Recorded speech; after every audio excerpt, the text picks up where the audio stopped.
عزیزم منتظر مامان باباتی؟ مادرم که عمرشو داد است به شما. بابا من به جهتی امری مهم رفت از شما. جسارتم ببخشید و شما از همه مشتریاتون در موردی بابا نناشون میپرسین؟ نه عزیزم، از این جهت سوال کردن که بدونیم شما تنها اومدی رستوران، پول تو جیبت هست، اندازه پولت سفارش بدی. به من میاد بدونی پول برم رستوران؟ اونم با این دک و پست.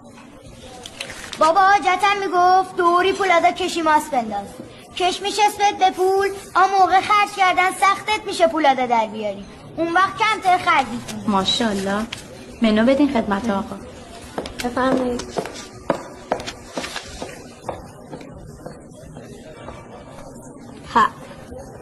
استیک 80,000 تومان، 250 گرم گوشت که میکنه به عبارتی 12,015.